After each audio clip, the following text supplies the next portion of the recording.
अभी कुछ दिन पहले एक पेशेंट आई मेरे पास, ब्रेस्ट कैंसर की थी। 3-4 साल हो गए होंगे उसका इलाज खत्म किए हुए। उस दिन मतलब हर बार वो एक उसमें आती थी मेरे पास खुशी के साथ, सब कुछ ठीक था। और उस दिन जो है थोड़ा सा उसको कि सब ब्रेस्ट में कुछ फील हो रहा है, तो उसको इस तरह से लगा और टेस्ट वगैरह मैंने करवाए थे और उस दिन उसका कैंसर वापस आ गया था, पॉजिटिव था। बड़े ही आंखों में दर्द के साथ उसने मेरे को एक सवाल पूछा कि डॉक्टर साहब, मैंने 3 साल पहले ऑपरेशन भी करवाया, कीमोथेरेपी भी ली, टारगेटेड थेरेपी भी ली, रेडियोथेरेपी भी ली, जो होना था वो सब इलाज लिया और सब कुछ ठीक चल रहा था।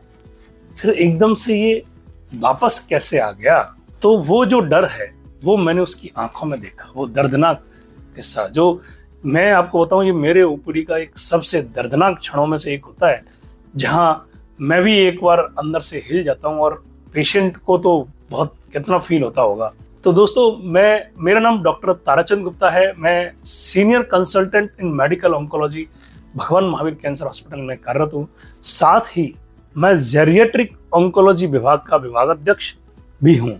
आज के इस वीडियो में मैं अपने पूरे एक्सपीरियंस और नॉलेज के हिसाब से एक एक्सपर्ट की तरह आपको बहुत ही सरल भाषा में आपको एक समझाने वाला हूँ। कैंसर रिकरेंस यानी कि कैंसर दोबारा आता क्यों है, कीमोथेरेपी के बाद भी कुछ कैंसर सेल्स कैसे बच जाते हैं, किन मरीजों में कैंसर के वापस आने का रिस्क ज्यादा होता है, क्या कोई ऐसे लक्षण भी हैं जो कैंसर के वापस आने के संकेत को बिल्कुल शब्दों में समझा सकें, और रिकरेंस हो गया तो क्या उम्मीद खत्म हो गई? तो दोस्तों, अगर आपकी जानकारी में भी कोई कैंसर सर्वाइवर है या जिसको वापस कैंसर आया और वो ऐसे सवालों से जूझ रहा है, तो उसके लिए ये आज वीडियो का ये हर हिस्सा देखना बहुत जरूरी हो जाता है, क्योंकि आज हम इसको पूरी तरह डिकोड करने वाले हैं। सबसे पहले भाग में जानते हैं कि क्या कैंसर वापस आने का मतलब इलाज का फेल हो जाना है? नहीं, ऐसा बिल्कुल भी नहीं, क्योंकि अगर इलाज फेल होता तो कैंसर पहली बार में भी नहीं जाता।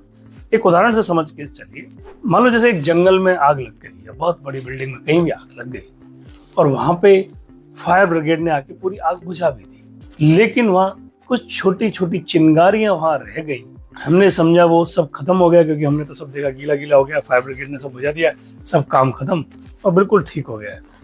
लेकिन वो कुछ चिंगारियां बच गई जो नजरों से भी बच गई, और उन्होंने मौका पाते ही, हवा लगते ही या फेवरेबल कंडीशन आते ही और उन आग के लिए और वापस से उसमें जंगल में आग दोबारा लग गई उस जगह। तो इसका मतलब क्या फायर ब्रिगेड का काम फेल हो गया? नहीं, वो चिंगारियां थी जो या तो मिट्टी में दबी हुई थी या कहीं झाड़े अलमला जो आंखों से छुपी हुई थी।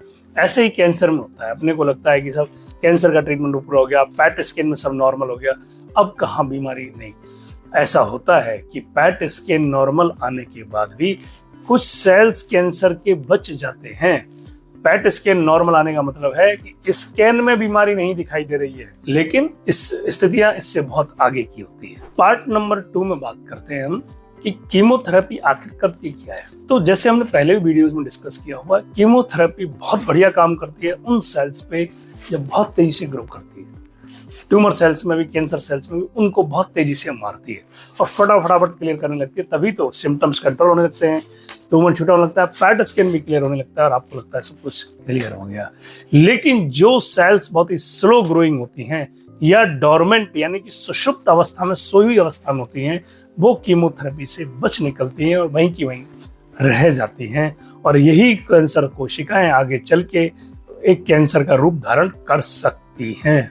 कुछ में ऐसा हो जाता है और इसकी वजह से जो है कैंसर के वापस आने का रिस्क बढ़ जाता है।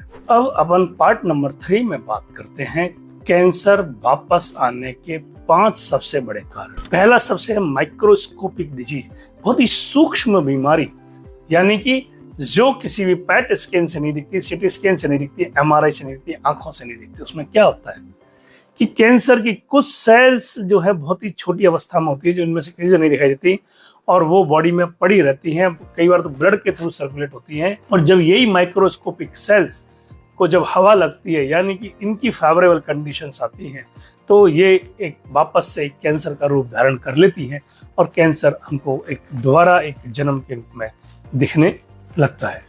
अगर तो हम दूसरी बात करें तो दूसरा है कि कुछ कैंसर्स ही बहुत खराब होते हैं, बैड बायोलॉजी कैंसर जिनको बोलते हैं। कुछ कैंसर्स ऐसे हैं जहां अभी साइंस बहुत छोटी पड़ रही है, साइंस इसमें लगातार लगी हुई है, मेडिकल साइंस इसमें लगातार काम कर रही है कि इन कैंसर्स पे भी हम बहुत अच्छे रिजल्ट्स ले पाएं, जो हम बाकी के लंग कैंसर, ब्रेस्ट कैंसर से दूसरे वाले होते हैं, प्रोस्टेट कैंसर, उनमें ले पाते हैं। तो इसमें हम लोग लगे हुए हैं और निकट भविष्य में हमें इसमें सफलता मिल सकती है और हमारे को कभी भी ऐसी खुशखबरी मिल सकती है कि हमको रिजल्ट मिले। तीसरा कारण होता है इसका ड्रग रेजिस्टेंस। कैसे कि कैंसर जो है दवाई के प्रति रेजिस्टेंस डेवलप करता है टाइम, ऐसे ही कैंसर में भी क्या होता है कि कैंसर सेल्स समय के साथ कैंसर की दवाइयों से लड़ना सीख जाते हैं। इसको आप ऐसे समझ सकते हैं कि आपने की लड़ाई आपके एक पड़ोसी से होती है, आप उसको एक दिन एक थप्पड़ मारते हैं, उसको समझ में आता है थप्पड़ मारा, दूसरे दिन आपने उसको फिर पिटाई की, तीसरे दिन फिर पिटाई की, उसको समझ में आ जाता है कि आप इस टाइम पे पिटाई करते हो, तो वो उस टाइम पे घर में नहीं आता, बदल के आता है। फिर आप दवाई उस टाइम पे पहुंचने लगते, फिर आप वापस वो टाइम बदलते तो वो घर का रास्ता बदल लेता है और कुछ दिनों में वो अपनी मसल स्ट्रेंथ बढ़ाता है और वो आपसे भी लड़ना सीख जाता है और आपको बीट करने लग जाता है। तो सेम ऐसे ही यहाँ होता है कि कैंसर भी समय के साथ दवाइयों से लड़ना सीख जाता है, एक रेजिस्टेंस डेवलप करता है और इसलिए वो कीमोथेरेपी की दवाइयां उस पर काम नहीं करती। चौथा कारण है एडवांस स्टेज डिजीज। जैसे कि हम बताते हैं कैंसर स्टेज 0 में बहुत ज्यादा से होता है, वापस आने का रिस्क कम आता है, स्टेज 1 उससे ज्यादा रिस्क, स्टेज 2, स्टेज 3 और स्टेज 4। तो जैसे जैसे स्टेज आगे बढ़ती है रिस्क बढ़ता चला जाता है, क्योंकि कैंसर अपने बॉडी पार्ट का में अपना साइज बढ़ा चुका होता है, बगल की साइडों में जा चुका होता है, ब्लड के थ्रू दूसरी जगह जा चुका होता है, तो यानी कि वो अपने अपने निशान छोड़ता हुआ आगे निकल चुका होता है और वहाँ सेल्स बचे होने की उम्मीद ज्यादा हो जाती है। पांचवा जो कारण है वो है कैंसर स्टेम सेल्स। हर कैंसर में एक स्टेम सेल होती हैं जो कि उस कैंसर की जननी होती है। वो क्या करती हैं कि वहीं से कैंसर जन्म लेता है। अब होता क्या है कि कैंसर की बाकी सेल मर भी जाए और ये स्टेम सेल बच जाए तो बाद में ये दोबारा कैंसर का रूप धारण कर लेती है। अब हम देखते हैं पार्ट नंबर 4 में कि कैंसर का रिकरेंस किन कैंसर्स में ज्यादा देखा गया है। तो हर कैंसर में ऐसा नहीं होता, कुछ गुड रिस्क होते हैं और वो परमानेंट से होता है, लेकिन कुछ में रिकरेंस ज्यादा होता है। जैसे कि ओवेरियन कैंसर है, स्टेज 3 ऑनवर्ड्स इसके रिकरेंस के चांस काफी ज्यादा हो जाते हैं। ब्रेस्ट कैंसर में अगर ट्रिपल नेगेटिव है तो उसमें अपने आप इनहेरेंट एक प्रॉपर्टी होती है वापस आने की। तीसरा पैनक्रियाटिक कैंसर है, लीवर का कैंसर है, ब्रेन ट्यूमर है जो खासकर ग्रेड 4 वाला जीवीएम होता है, उसमें भी वापस आने का खतरा बहुत ज्यादा होता है। मेलानोमा है, सार्कोमास है। तो ये कुछ कैंसर्स ऐसे हैं जो हार्ड टू ट्रीट डिजीज में आते हैं और इनमें कैंसर का वापस आने का रिस्क बहुत ज्यादा होता है। ऐसा नहीं है कि साइंस फेल है, लेकिन हाँ साइंस की रीच धीरे धीरे बढ़ रही है और इन कैंसर्स को भी काबू पाया जाएगा और हम बहुत ही निकट भविष्य में एक सुनहरे भविष्य की कल्पना इसमें कर सकते हैं। पार्ट नंबर 5, क्या कैंसर रिकरेंस का मतलब होप खत्म? नहीं, ऐसी बात नहीं है। अब ऑन्कोलॉजी 20-30 साल पुरानी वाली बात नहीं रही है, जहाँ 2090s में जो ऐसे होता था कि सब अब कुछ नहीं, अब तो बहुत सारे ट्रीटमेंट अवेलेबल हैं।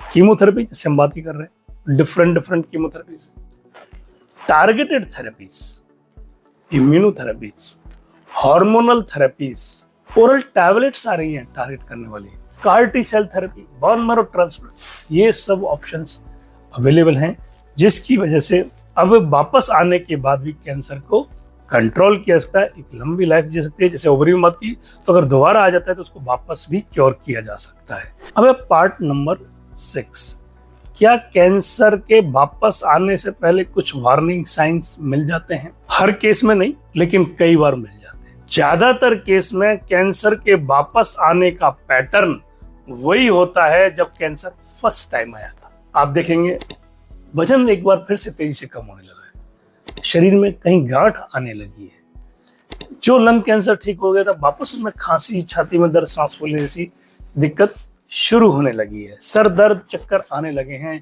दौरे आने लगे हैं, झटका आने लगा है, बार बार बुखार आने लगा है, ब्लीडिंग होने लगी है। तो ये कुछ लक्षण हैं जो हमें इग्नोर नहीं करने हैं, इसीलिए फॉलोअप जरूरी है, क्योंकि कई बार ये साइन होते भी नहीं है, इसलिए फॉलोअप को कभी इग्नोर ना करें। तो दोस्तों, आज के पूरे वीडियो में आपको एक बात याद रखनी है कि कैंसर वापस आने का मतलब ये बिल्कुल भी नहीं है कि क्या ट्रीटमेंट गलत है या दवाई मरीज की गलती है या डॉक्टर की गलती है, परिवार की गलती है, ऐसा कुछ भी नहीं है। लेकिन अच्छी खबर यह है कि अब हमारे पास पहले से बेहतर टेस्ट हैं, बेहतर इलाज हैं, जिनके जरिए इसमें भी वापस आने पे भी कैंसर को कंट्रोल किया जाता है। ट्रीटमेंट किया जा सकता है और एक लंबी लाइफ जी जा सकती है। तो अगर अब आपके दिमाग में एक सवाल आता होगा, जब सब कुछ पैट स्कैन वगैरह नॉर्मल है, तो क्या कोई ऐसा भी टेस्ट है जो उस स्कैन में ना दिखाई देने वाली कैंसर सेल को पकड़ सके? तो दोस्तों हाँ है, वो है लिक्विड बायोप्सी। मैंने इस पे भी एक वीडियो बनाया हुआ है कि लिक्विड बायोप्सी क्या होती है, बिना सर्जिकल बायोप्सी के भी क्या कैंसर को पकड़ा जा सकता है। मैंने इस पे एक डिटेल वीडियो बनाया जो स्क्रीन पर आपको दिख रहा होगा। तो दोस्तों अगर आपको हमारा ये वीडियो अच्छा लगा हो तो इसे लाइक करें, सब्सक्राइब करें, दोस्तों के साथ शेयर करें, क्योंकि ये एक बहुत ही महत्वपूर्ण जानकारी है जो हर एक कैंसर सर्वाइवर, कैंसर फाइटर के दिमाग में होनी चाहिए। तो मिलते हैं दोस्तों अगले वीडियो में, तब तक के लिए स्वस्थ रहिए, खुश रहिए, धन्यवाद, जय हिंद।